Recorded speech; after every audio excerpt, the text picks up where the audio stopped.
शरद कोकास की लंबी कविता पुरातत्ववेत्ता सन 2005 में पहल पुस्तिका में प्रकाशित हुई थी। लीजिए शरद कोकास से सुनिए लंबी कविता पुरातत्ववेत्ता का यह एक अंश। लंबी कविता पुरातत्ववेत्ता भाग 24। मनुष्य ही था वह जिसने मस्तिष्क की ताकत से दी हुई दुनिया के बरक्स रचा था अपना संसार। मनुष्य ही है यह जो इस मस्तिष्क के आतंक से मनुष्य पर राज कर रहा है इन दिनों। जिस परकोटे में यह रहता है सुरक्षित, जिस परकोटे में यह मस्तिष्क रहता है सुरक्षित, और जहां से जारी होते हैं उसके आदेश, उस कपाल को छूते हैं पुरातत्ववेत्ता।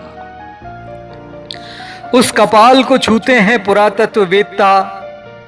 वे उसे छूते हैं जिसे छूना कभी वर्जित था। वे उसे छूते हैं जिसे छेड़ने से जनता कभी डरती थी। वे उसे छूते हैं। रेगिस्तान में रेत के तूफानों के बीच लगे हैं पुरातत्ववेत्ताओं के तंबू। रेगिस्तान में रेत के तूफानों के बीच लगे हैं पुरातत्ववेत्ताओं के तंबू।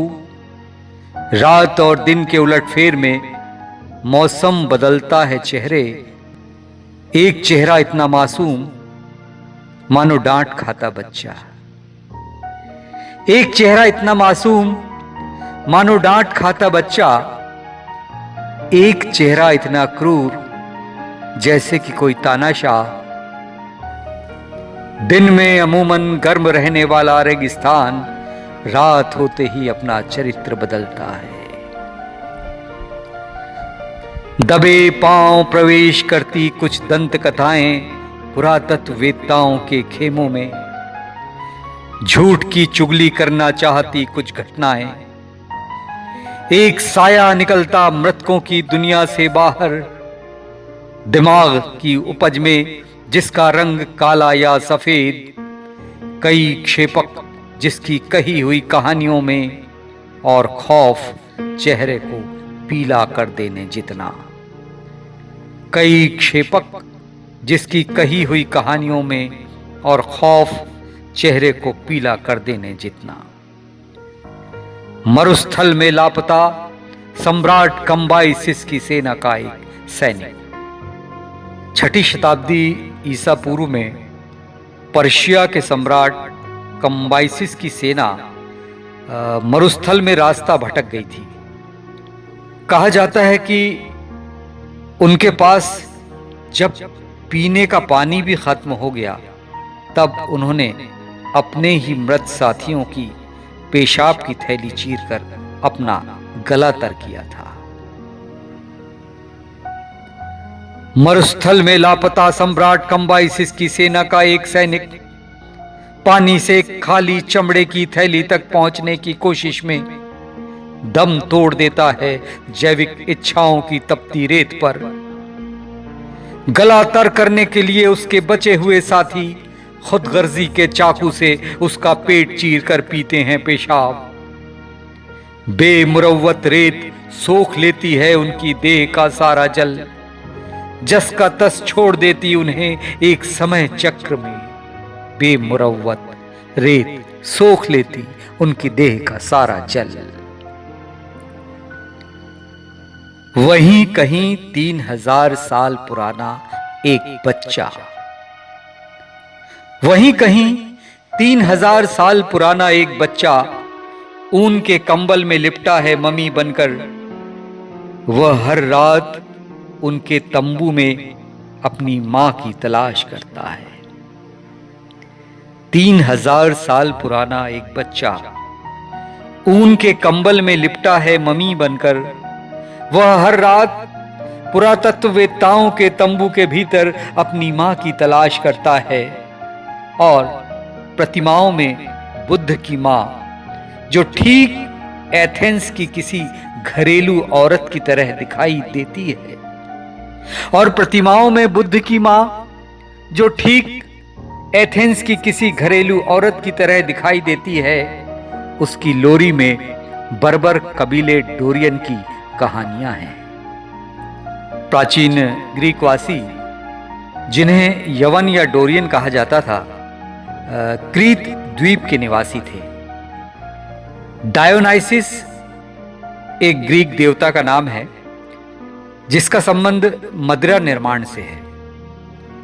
कहते हैं कि डायोनाइसिस की उपासक स्त्रियां सिरपेचे की शराब का सेवन करती थीं और बच्चों का रक्तपान करती थीं।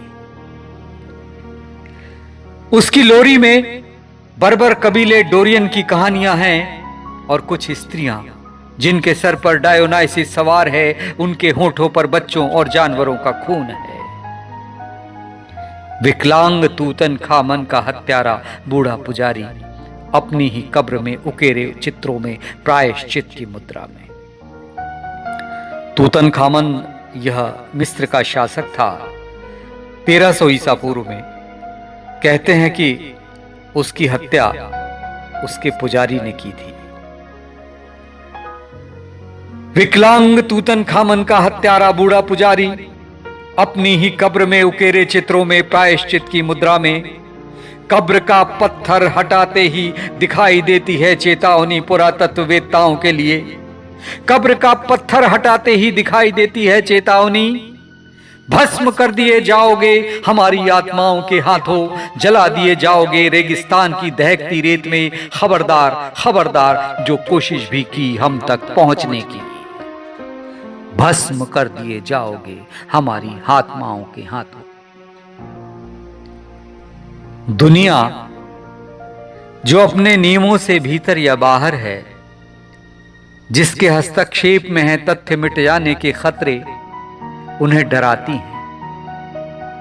दुनिया जो अपने नियमों से भीतर या बाहर है, जिसके हस्तक्षेप में है तथ्य मिट जाने के खतरे, उन्हें डराती है डरावनी फिल्मों में इस्तेमाल किए मुखौटे पहनकर। जैसे कि कोई कोई मां डराती है बच्चों को, जैसे कि कोई कोई मां डराती है बच्चों को, चुप हो जा नहीं तो भूत पकड़ कर ले जाएगा। और फिर वे जीवन भर डरते हैं अपने ही अतीत से। यहीं उपजता है अनदेखे पर विश्वास, जिससे छुटकारा पाना उतना ही मुश्किल जितना देखना अपने आप को अपने बाहर से। यही उपजता है अनदेखे पर विश्वास, जिससे छुटकारा पाना उतना ही मुश्किल जितना देखना अपने आप को अपने बाहर से। इधर अफवाहों की गोद में पलते हैं अभिशाप, नहीं अटकती उनमें पुरातत्ववेत्ताओं की सांस। वे नहीं होते भयभीत इस युग या उस युग के भूत से, ना ही जीवितों से। वे नहीं डरते उस वर्तमान से जिसके हाथों में उनकी रपट है कि हर सफेद झूठ का कालापन वे जानते हैं, कि हर सफेद झूठ का कालापन वे जानते हैं और किसी कीमत पर कोशिश नहीं करते उसे बदलने की। सच के किसी लुभावने रंग में पुरातत्ववेत्ता किसी कीमत पर कोशिश नहीं करते झूठ को बदलने की, सच के किसी लुभावने रंग में।